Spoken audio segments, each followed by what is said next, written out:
Hello and happy New Year. It is still New Year. It's January, so happy New Year, everyone, and welcome to the very first live stream of a brand new calendar year. Hopefully, people haven't forgotten about us because it's been a little while. But if you need reminding, this is Casual Conversations with Comic Creators. It is the mayamada show where I talk to a different creator about their work and the craft of making comics. So it's all about seeing the person behind the art form as we find out their story. So we're going to delve into a brand new creator. So join the conversation. My name is Nigel. I'm the mayamada co-founder, and I'm joined for episode 43 with the Italian but lives down the road from me comic creator Jenika Ioffreda, which I'm hoping I said that right. How are you doing, Jenika? Hi, Nigel. Thank you so much for having me here, and thank you so much for your kind invite. And you pronounce my name and surname perfect. Well done. Cool. All right, Thank we you. are off to a good start. Yeah, in that case. So yeah, I said Italian comic creator, and you are from Italy, but you are speaking from London and very close to me, which is wild as well. So we had a discovery before going live, but yeah, how are things going? How's the year started for you, and how do you start like a new year as a comic creator? Um, Honestly, I didn't really have much difference between last month and this month because last month I did events. This month I will do events. Do So okay? Oh, it so you didn't already really started going change. to events? Yeah, this weekend actually. Oh Sorry, wow. the weekend, the 24th and 25th January. I will be Okay. at the MegaCon live in here in London at the Oh, Excel. you're going to be at MegaCon. Yeah. I might be there. Are you're Oh, exhibiting? yeah. I have a table Oh, in okay. the Artist Alley. Okay. All right. I might be there on Sunday. Awesome. It's a flip of a coin at the moment, but I'll give you a heads up Hmm. if I've done. Oh, that's really cool. So, because what I want to talk about, I mean, as usual with the casual conversations, it goes in different directions. But because you are someone who has done a lot of comic conventions, it would be crazy if I didn't get your perspective on promoting your work through different conventions. So, and as I mentioned that you were close, it's funny because we met in Malta for the Malta Comic Con, Yeah. and this must have been maybe like five. Was it before the pandemic? Yeah, I think so. Yeah. All right, so a long time, and for a very a very long time, I just assumed you were well, you are Italian, but I just assumed you lived in Italy and you did lots of comic conventions, and yeah, I've now been corrected. So yeah, so I do want to talk about like different comic conventions because I don't know how you feel about it because we have so many ways to reach people online. Hmm. It's like it's almost like what's the point of in-person conventions, but also there is a value to them. So I want to get into that. Hello, Neos Whites. Hello, Lord Paladin. Happy New Year to you both as well.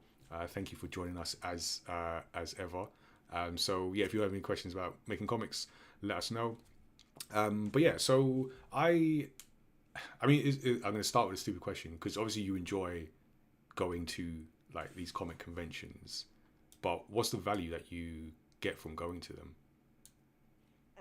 I have different kind of values, starting from actually a personal value as well, because I am a fan as well, not just a creator. So when I go there, every single time, I mean, in Comic Cons, I always feel like solo. I'm so happy I'm here. Okay. So I am. It's so from a personal point of view, I love it. It's my world. I love it.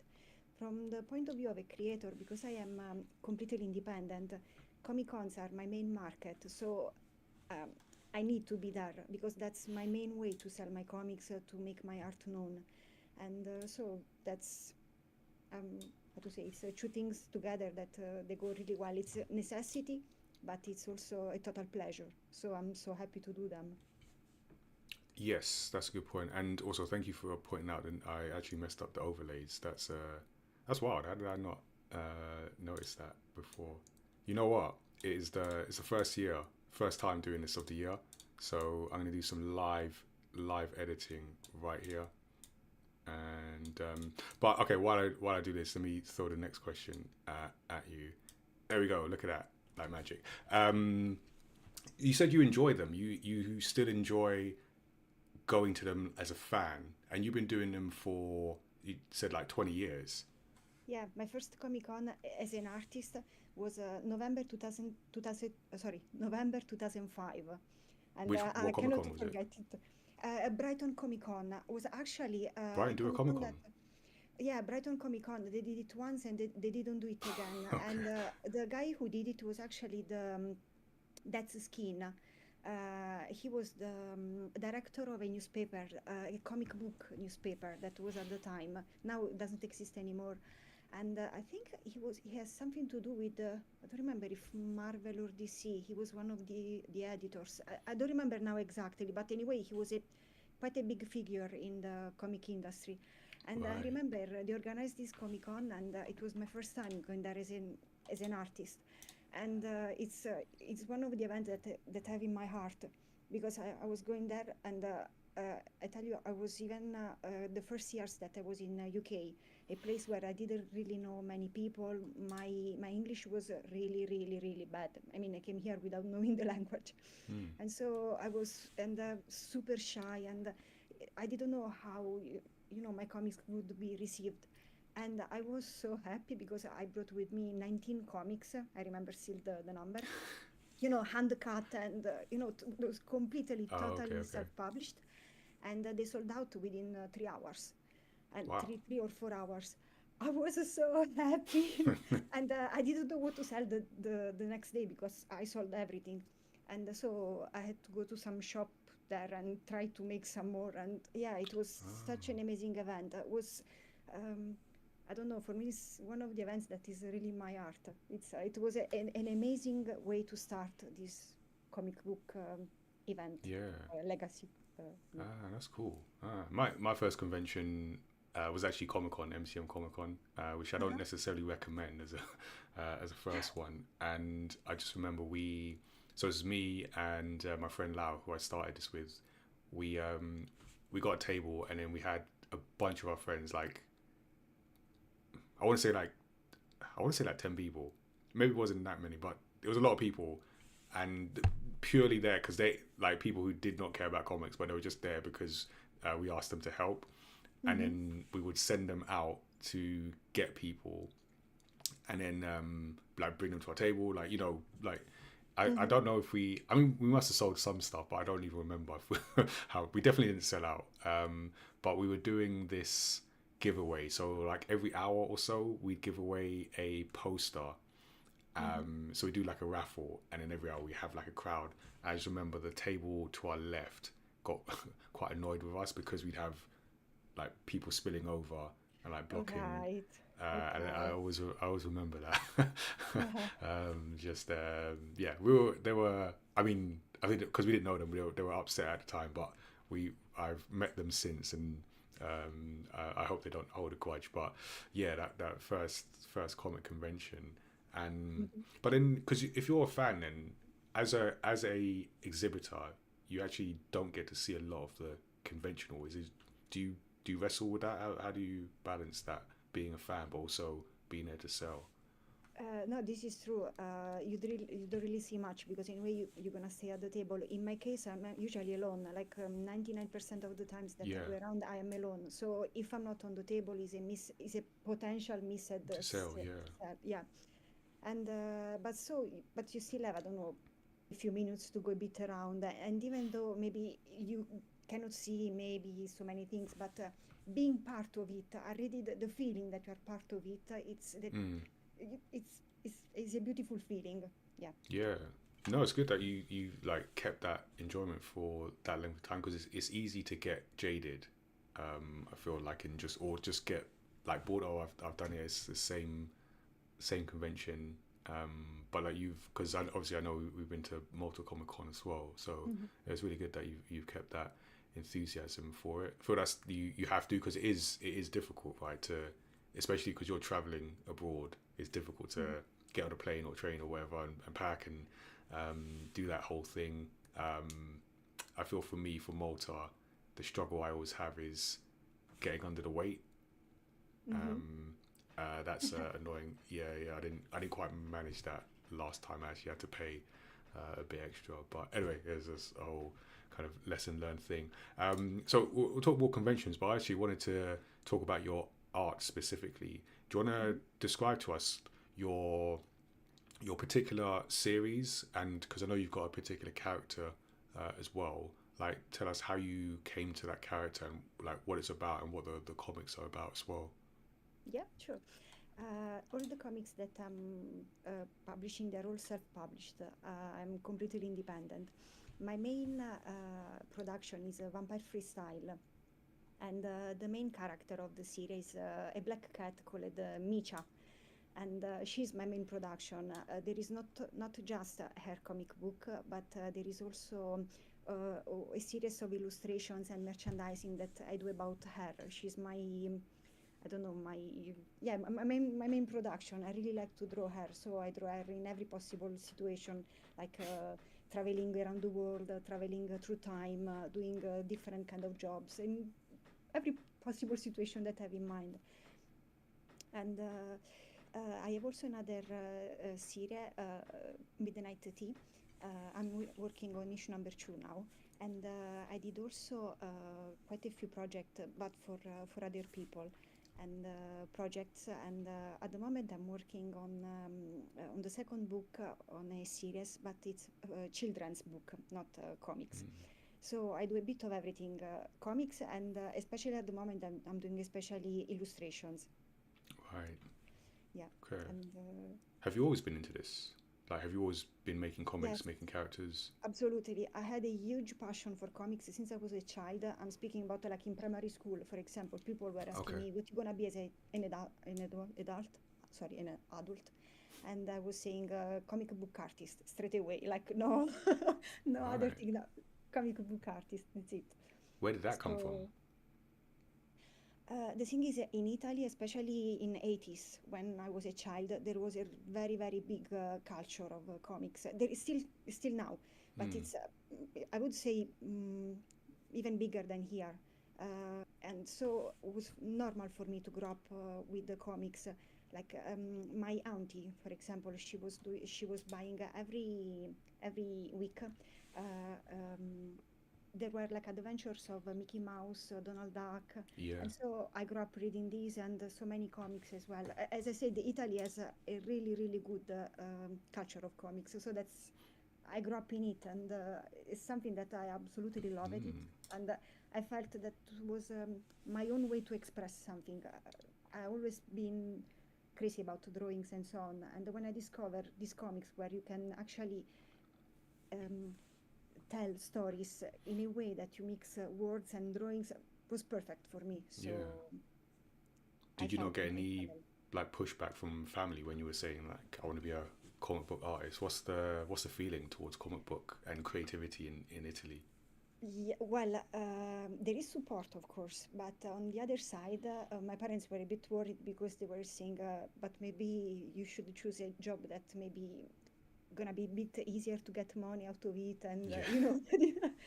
But at the end, I was really, really super focused on it, and they supported me a lot. Like they helped me a lot as well. So when I decided to go to study in Roma, in Italy, there are plenty of schools of comics, like schools that they teach you only about comics. That's it, nothing Oh, else. really? Like specialized. Yeah, I remember Oh, that wait, a whole school just to the whole school is learn just comics. Oh, that's comics. wild. Yes, we exactly. we definitely don't have that here. Or at least Yeah, I don't and think we do. when I say this to people in UK, they look at me and say, What you talking Yeah. about?" But yeah, in Italy there are. And so when I went in one of these schools, yeah, they supported me. They helped me out and so on. So I have to say big thank you to them and for believing in me Yeah. and what I wanted to do as well. Wow. That's a school for comics. So I just have Yeah, to wrap my head basically the around that. usually it's 2 years mm, of courses, and the third year is more like specialized. In the case of my school, the third year was either comics or animation, whatever you preferred. But Okay. the thing, I didn't finish the school because I came here in UK, so I could only 2 years of school. I never did the specialization, but Right. still I had got my diploma and so on. But it's yeah, and it's all, they teach you. Um, uh, of course, a technique of how to draw, but Yeah. also how to do storytelling. It's cool about comics. Cool. Wow. There's like kids here that'll be like, what? I'm going to Uh, Italy right Actually, now. my one of my neighbors in Malta Comic Con now in November, he was one of the teacher of the same school where I was going in back in 90s. So yeah. Oh, wow. Who's that? Oh my God, what's his name? What's his name? Sorry, I Uh, don't remember. well, no, it's fine. But he was We'll not one of remember. my teacher. Oh, He okay, has okay. been one of my teachers. Yeah. Uh, Okay. I'm trying to think who what's that his name? might have been. But if it comes to you, Yeah, he was my we'll neighbor. But yeah, cool.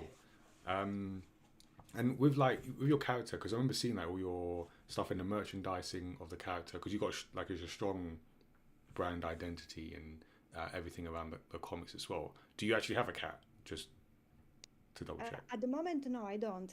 But the Okay. crazy thing is that when I drew Micha, I didn't have a black cat. I never had a black cat. Okay, But because I assumed that what you did. But the crazy thing is that what happened in the comic happened after in the reality. I really found a black cat in the street, and at the end, he was abandoned, and we decided to take it with us, and he stayed with us for nearly 6 years. Now, sadly, Wow. there is no more. But Uh, um, wow. so basically, what I drew became actually Became. reality. So Wow. Okay. All right. You need to start. Can you draw me with lots and lots of money? yeah, I Just can if you try. could do Let's that. see. Yeah, if you could do that by the Can end, try. thanks. So no, that's really cool. And how do you find like the self-published journey? Because we're self-published as well, so we make our own comics. And I've been thinking about the different ways to reach people, and if I don't know, because it is again, it's difficult. Creativity is difficult. Comics are difficult, and just like talking to people who are published, and whether that's a thing. Like, why did you go with self-published? And have you ever considered finding a publisher? Like, yeah, what was your thinking there? I wouldn't mind if a publisher tell me, "Would you like this beautiful contract? Here's a lot of money, and we're gonna publish your stories." But honestly, ever since I was thinking about doing comics, I really, really, really liked the idea of being self-published, to have the complete freedom to do to draw whatever I wanted, when I wanted, how I wanted. So uh, when honestly, it it's something that came natural to me, like Mm, the idea of making self-publishing. Um, uh, I didn't really search for a publisher. I had actually a couple of offers to okay. publish Vampire Freestyle, but um, at the end we didn't go through with it because uh, we decided simply not to do it. I prefer to kept my freedom and keep it Yeah. independent. But mm, I don't know. I really, really like the idea of being publishing myself. It's not easy. It's not easy at all No, because it's the not. time that you have to think about, the sales and everything is time that you have to take off from actually doing the drawings. So it's not Mm, easy at all. And I'm pretty sure as well that the numbers that I'm selling as a me alone, as a self-publishing artist, are much, much less than, I don't know, a publisher that could, you know, go yeah, to push it different out and channels. Yeah, yeah. exactly, exactly. But still, I'm happy how it is going, and the idea of, I don't know, of doing everything myself without any influence, any interference or anything, it's I really like it. Yeah. Even though this means that sometimes you can do even mistakes and so on, but at the end you Yeah. learn from it Yeah, and yeah. you go on. Yeah, not having an editor as well, or being your own editor and just like, oh, that is not how you spell that. and Well, then yeah, yeah, actually, that's luckily a very, very, very lovely guy. That was from UK, Accent UK.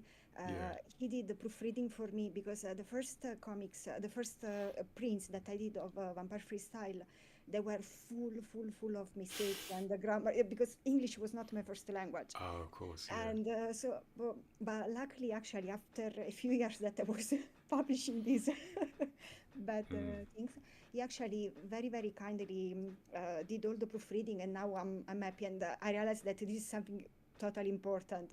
You cannot Yeah, publish yeah, something with language mistakes. So yeah, now yeah. I remember when we started, so our first comic, Samurai Chef, and we had. No, it wasn't. Oh, you know what? I think I'm trying to remember. I feel the reason. So I'm just like remembering this now. I feel the reason that we didn't have, or I didn't know how many comics we sold at the first MCM is because we might not have had comics. We might have still been doing just T-shirts. Huh. Anyway, that's not the point I was going to make. But I was just like having flashbacks. But when we did have comics, Samurai Chef was our first one, and I remember we were going to go to, I think it was Hyper Japan, in somewhere in London. I can't remember where it was.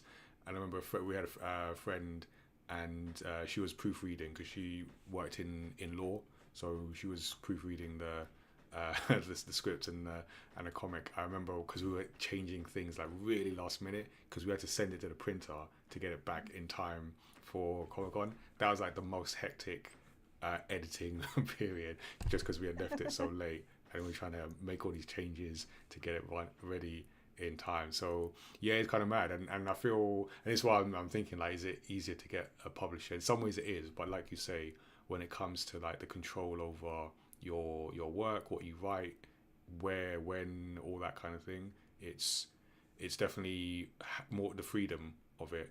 I respect, and I think that's something that we like as well. But yeah, is that balance? But I feel like conventions help you then reach that audience. So, like you say, that's your main source of that. yeah, So, yeah. having done it for so long, have what's been the change since like you've started doing conventions and now? And when I say change, I mean in yourself and how you approach it, but also conventions in general. Like, what have you noticed that has been different with conventions since the first time you've been going?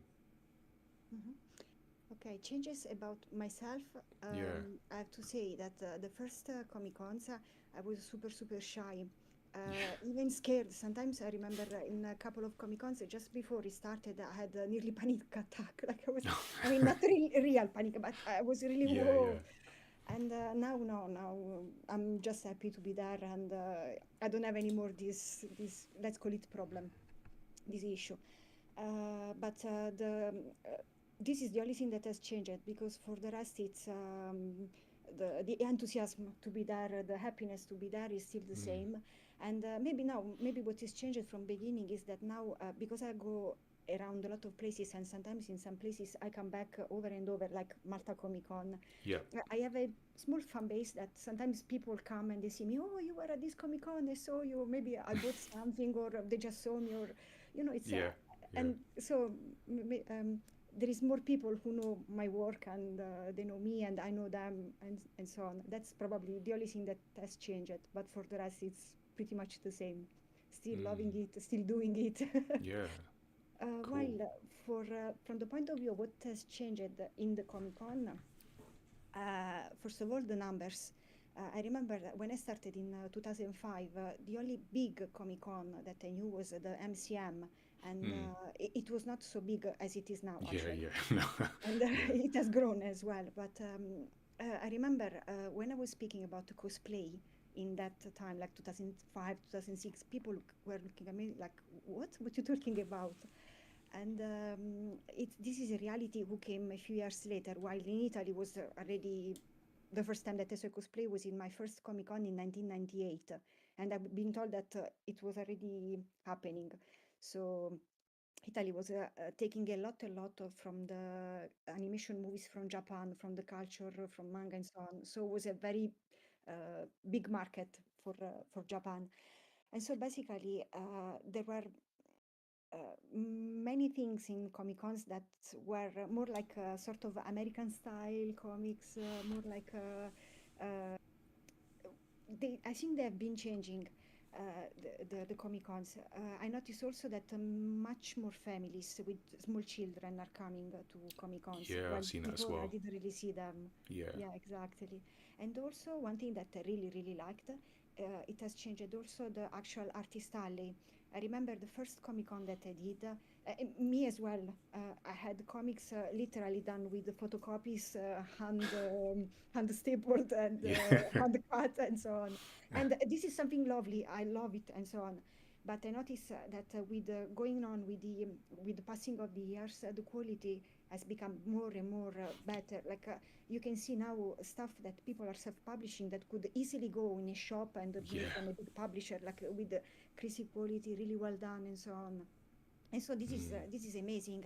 I saw with my eyes how the independent scene has been growing and going better and better and better.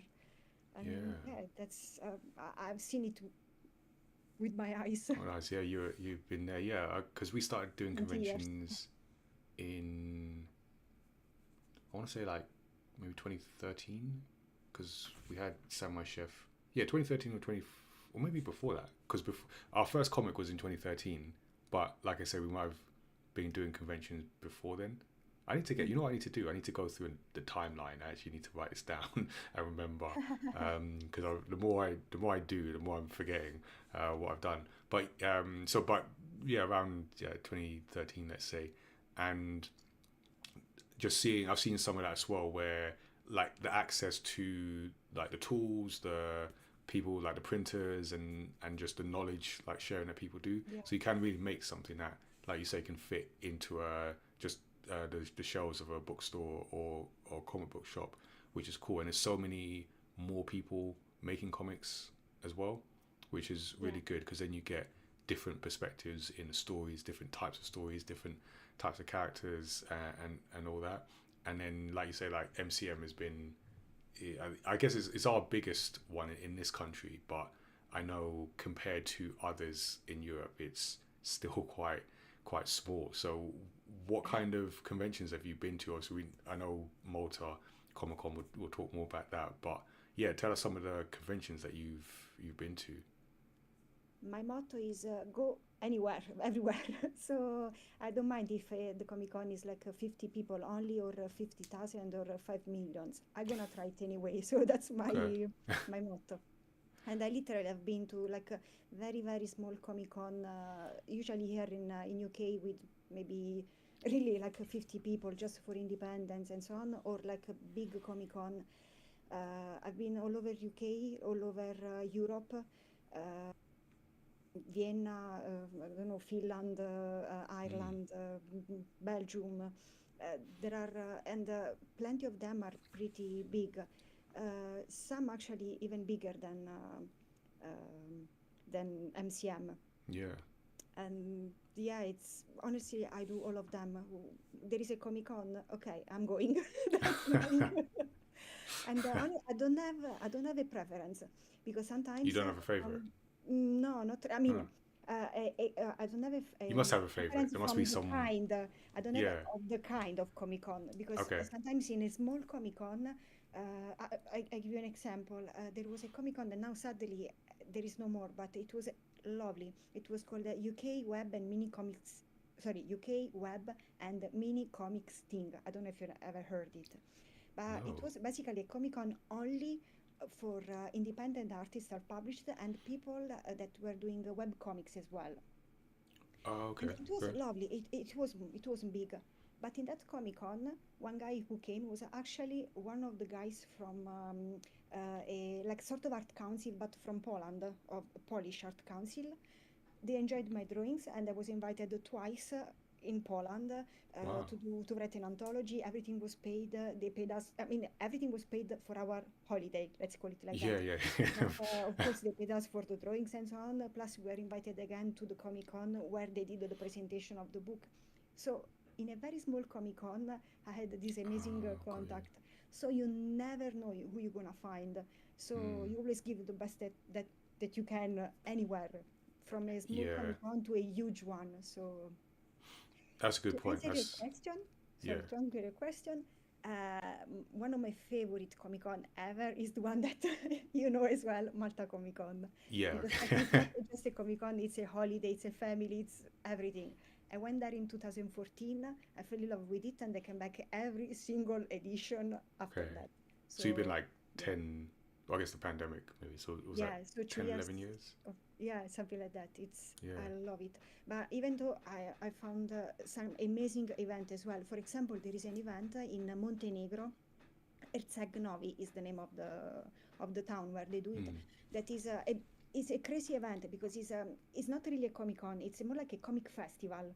It's Okay. 6 days of comics, and you have amazing artists from all over Europe and outside Europe as well. And basically, it's sort of holiday. Literally, they bring you everywhere, and there is 2 hours where you have to draw for free for people because everything that is about this event is for free for the people, for the public. Okay. And so they bring you in beautiful places. It's Estagnov is on the sea, beautiful Adriatic Sea. It's amazing scenery and everything. They treat you so well, and literally you have 6 days of breathing comics, drawing comics.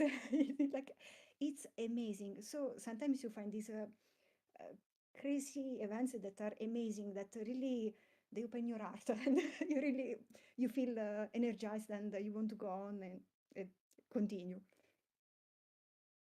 So yeah, there is so many kind of events.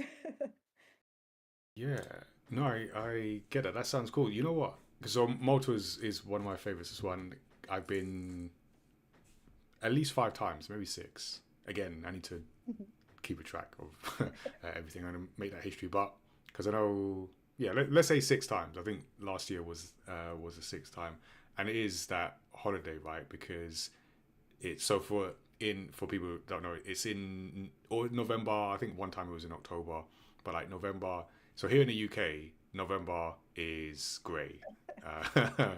So if nothing else, except that one year where it rained a lot, if nothing else, you're going there and you're getting like I don't know 20 to 30 degrees on a fairly consistent basis.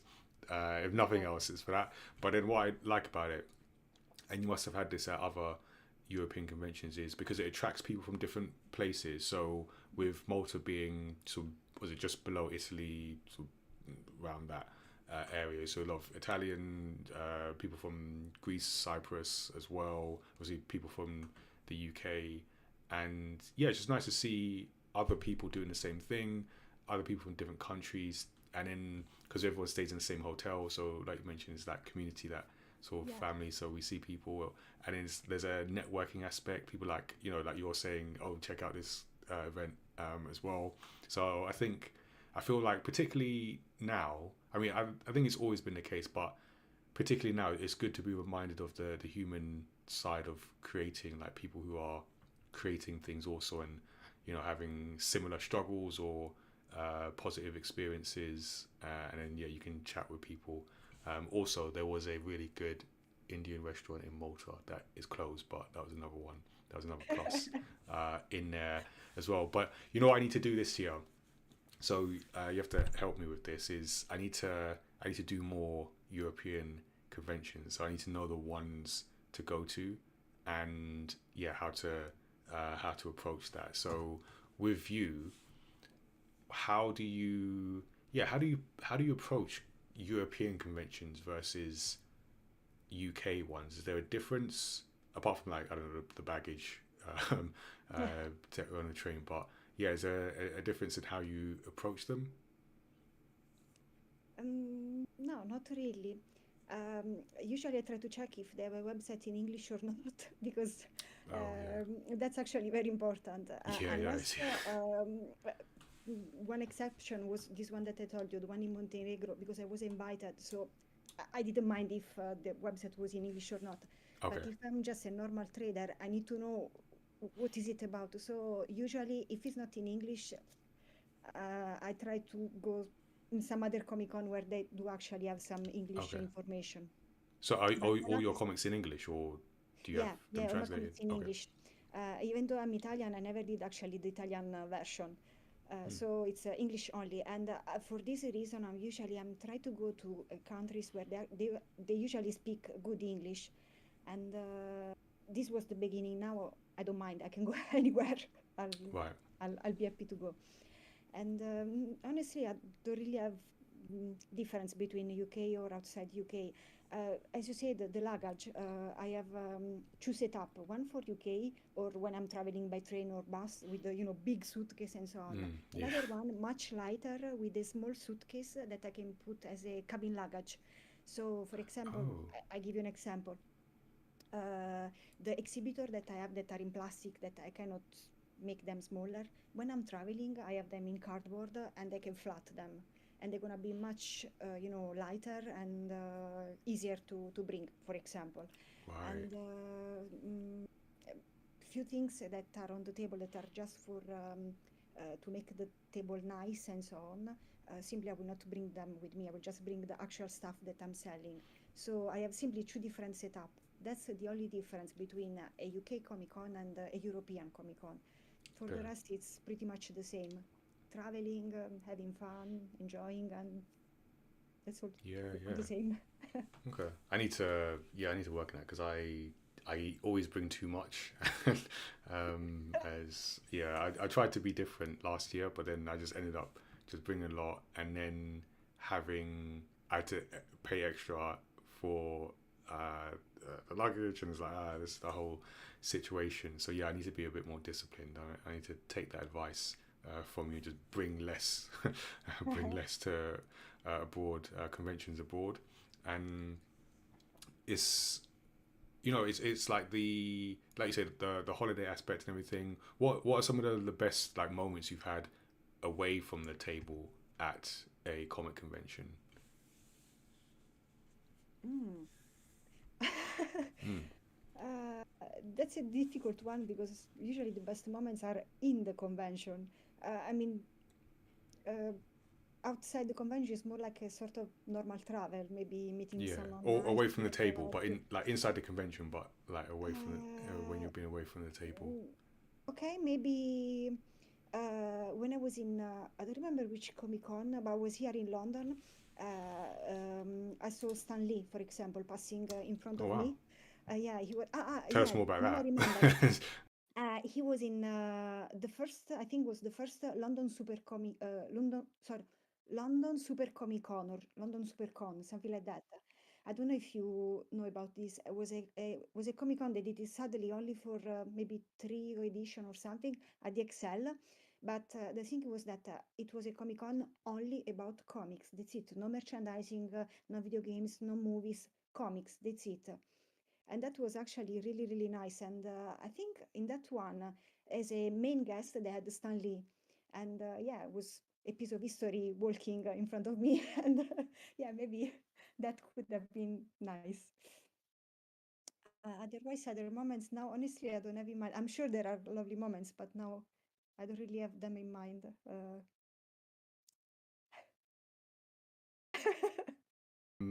Well, I mean, for a moment, that's pretty good. You should have tried to pitch him your character and get him in. You could have been in the MCU right now. Is That's really cool. I mean, what I do like, and I'm sharing some photos from last year's Mortal Comic Con. I managed to take some of them. I think I've got some from because the great thing about Malta is so you'll go to the conventions. The convention is 2 days, but then they also take you around like the island, like on a tour. So I'll see if I can find some photos there as well. But yeah, no, I yeah, that's a great moment. I'm trying to think if I've seen any famous people at a comic convention. I must have not Stan Lee, but I think I know. Was it a yeah? It's a London Film and Comic Con. Mhm. I think I remember. I didn't go, but I think I remember that one because I think I know someone that went and also saw him. So I can't imagine he's been to too many, or he when he was with us, we've been to too many conventions. So yeah, must have Yes, been. especially here in UK, I don't think he was in many of them. Yeah, exactly. What's been the biggest lesson that you've learned from doing conventions? That okay. Actually, quite a few lessons. Maybe uh, that it's if you feel something that you want to create something and you put your energy and your feeling, your emotions in it, someone will appreciate it somehow. It's gonna resonate with someone. Maybe a few people, maybe a lot, but someone is gonna enjoy it.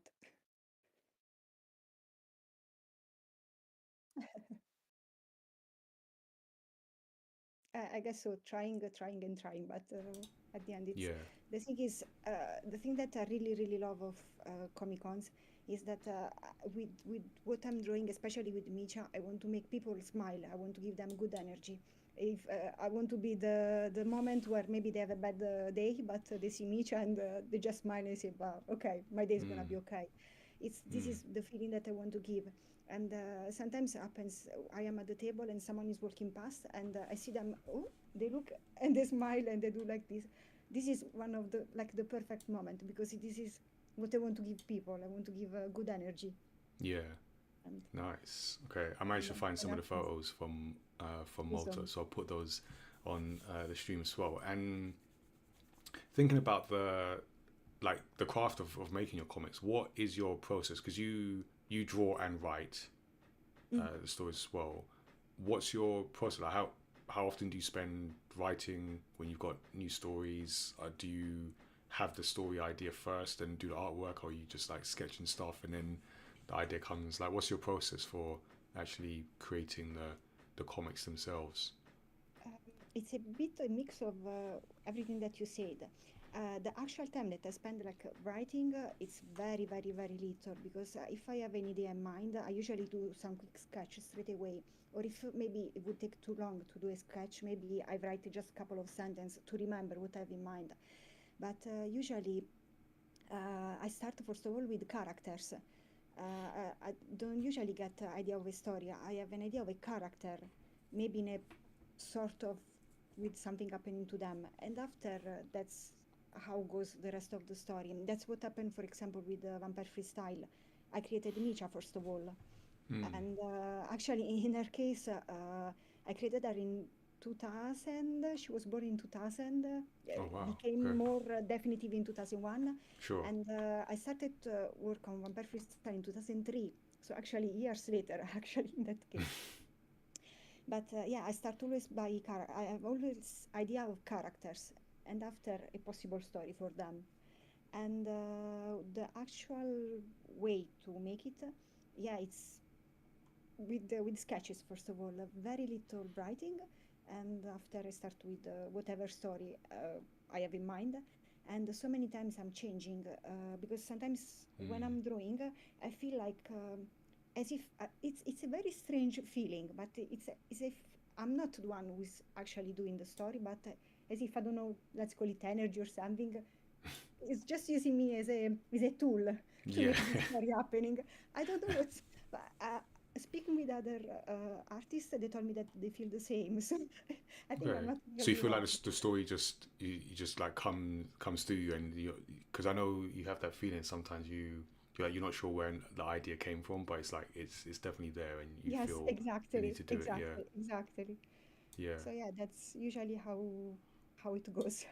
Yeah, yeah. No, I get that. I had a experience during the pandemic where one of our stories we did. So I did wrote a story during the pandemic. And as people will know, I'm not the artist. So we have Penali our artist. So we work together as a team to make stories.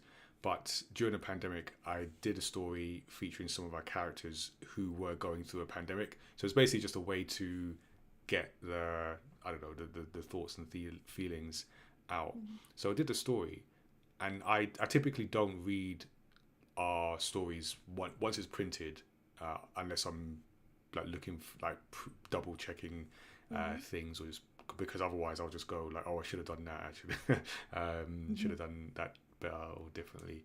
But so I hadn't really taken a look at it, and I remember doing there's a workshop, and I gave out some copies, and there was someone in the workshop, and he said to me after, he sent me a message after. He's like, that was a really thank you for doing the story, and because he was going through some stuff, and I think that helped him. He's like, I wish I had that before, and I'm like, obviously I know what the story is, but it is by that point it's sort of it's gone. But you don't always remember what you did or the impact it can have on other people. That's why I like comics, because it does. I mean, all storytelling mediums can do that in different ways, but like comics are a very easy way to get lots of people into a story because they're just so accessible and so easy to read. So that's really cool. Exactly, yeah. Yeah. Is there as we look ahead to the year, so at this point, because you started planning already, like which convention, so are there conventions you're looking forward to? Are there conventions that you haven't done? I find it hard to believe, but are there conventions that you haven't done yet that you are still trying to get to? Yeah, there is actually plenty of Comic Cons that I haven't done that I would love to try. And one is actually is in Italy, Lucca Comics. Okay. I don't know if you heard about it. It's Yeah. actually the I've second never big been Comic Con in the world. in the The first world. is in Japan, the Japan, Comic yeah, I Con. imagine, The yeah. second is Lucca Comics. Oh I wow. didn't know, but yeah, it's huge. It's basically all Lucca. Lucca is a city is a town in Tuscany, and it's a beautiful medieval town. But the whole town becomes a Comic Con, sort of Angoulême feeling, for what I understood. I Mm. never been to Angoulême. I was only in Lucca, and it's like so many people. They speak about over 4 days, 400,000 people. Wow. So it's Okay. yeah, Okay, and that's that's a huge. Comic Con that actually I would love to try. But the problem is that every single time that they were doing it, it was clashing with Malta Comic Con. And so between the Uh, two, no, sorry, Malta Comic Con as a okay. as a priority over Cool. everything. So no, but hopefully we'll see this year because Malta Comic Con didn't announce the dates yet. So hopefully Mm. maybe if they are not clashing, I may think about that one. Yeah. And there is another Comic Con that I would like to try in Budapest. It's called Budapest Comic Con, and they didn't open yet the bookings as well. So I would try that Okay. one. Yeah, and actually, yeah, there is another one in Bucharest, in Romania, that I would like to try, but it's we will see if I can get table or not. Mm. And Cool.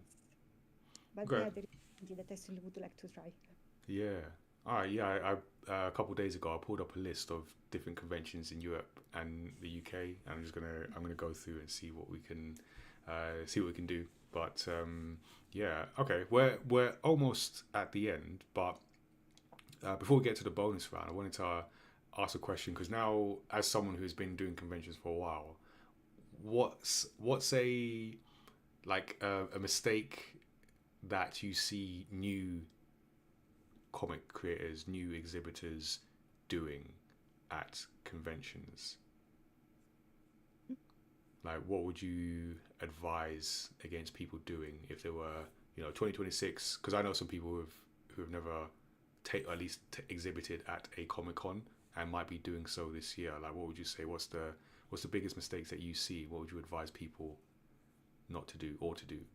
The mistake of doing too much hard sale or too little. Sometimes I've seen people that maybe it's the first or second time they do Comic Con, and you just go near to the table, they you want to run away. Or the opposite, maybe they don't even say hello, they say like this because maybe they didn't sell or something. So Right. I think it's the best way is to be something between the two, like not too much hard sale, otherwise you will scare potential customers away. But on the other side, maybe don't look bad at people, like Yeah. just a nice smile, just a hello, and just to say I'm available if you want to talk or something. So I would say to try and do something like that. And also another thing, people that maybe they don't bring change, because so many times Yeah. maybe Yeah. internet doesn't work, and if you can pay with cash, people don't have change. Always bring a change with you, because you never know if internet is working, not working. Yeah. People simply they like cash, and they prefer cash. So it's bring always some change with you. Okay.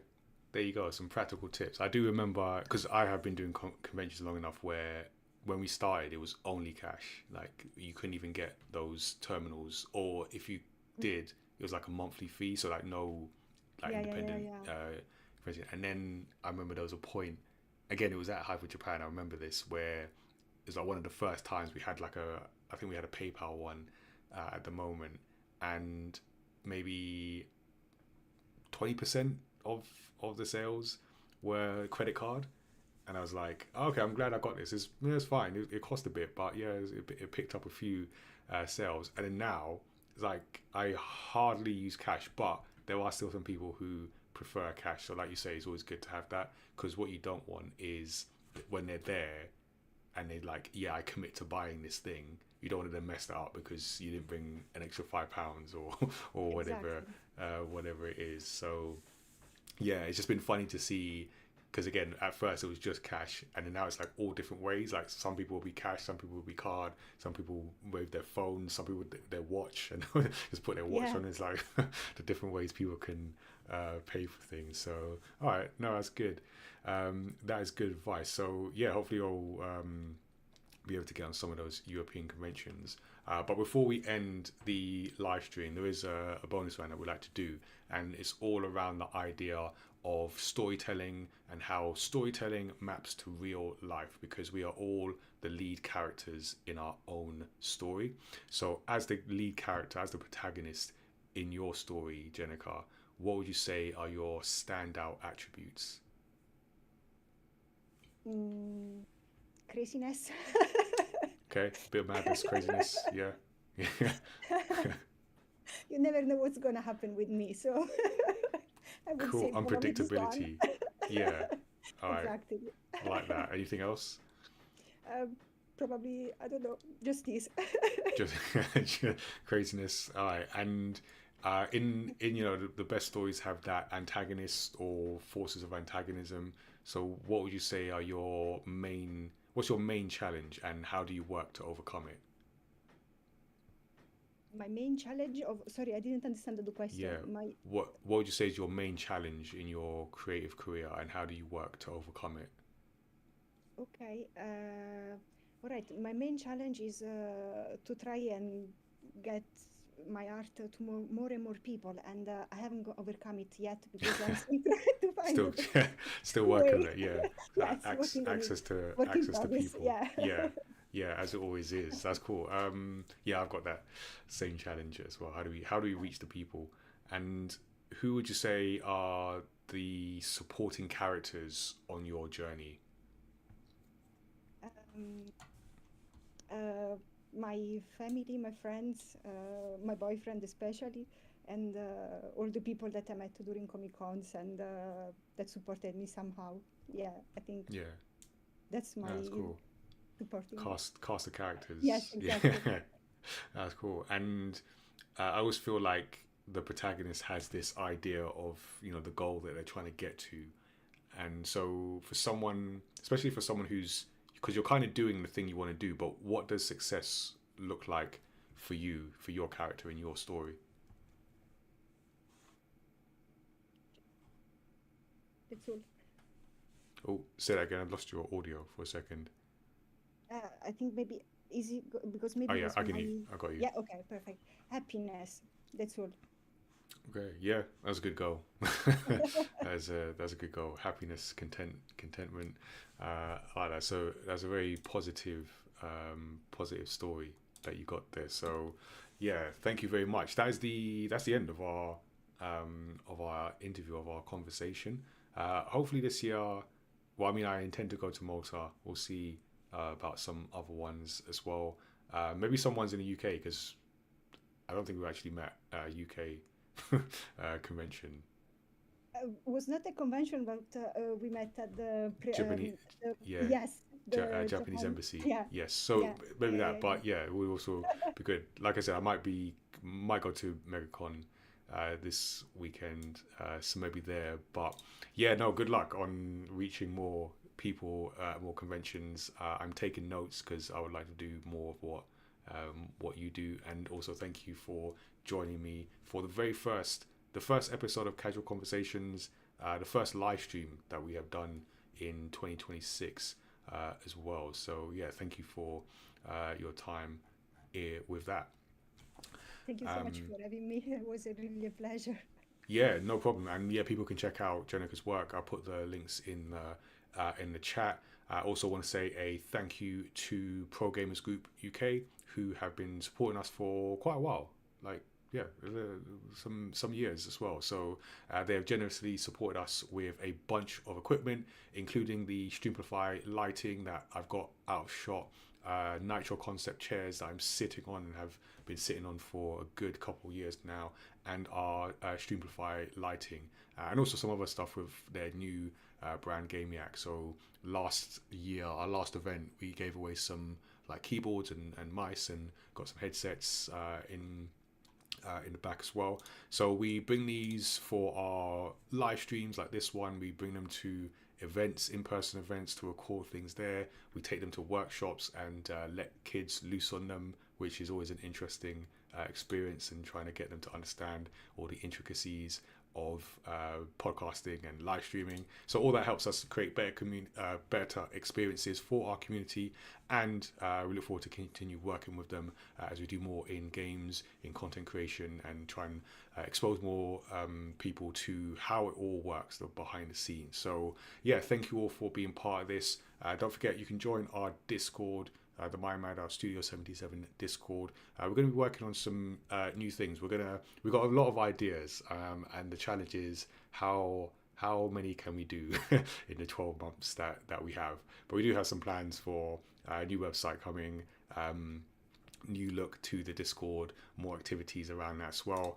We will still be streaming on Twitch and YouTube, so you can catch us there. Follow us on Twitch if you are not already, and also on YouTube. We've got a Games Night live stream coming up. I'm going to say next week. I'm going to double check the calendar, but we've got that coming up. And we will soon be recording the Story X Story podcast season 8. So we're on to the 8th season of the podcast. So Tazzy and I have creator interviews and video game discussions and deep dives into stories across pop culture. We've got rewind episodes from our next one up live stream in December. And then also, if you haven't already, check out the end of year best of highlights episode. Always a fun one to put together, hopefully a fun one to listen to. And our wrapped 2025 episode, where Tazzy and I go through our top 5 favorite stories of the year, and also like disappointments, surprises, honorable mentions, things like that. There's a couple other categories there. Another fun one to do to wrap up the year.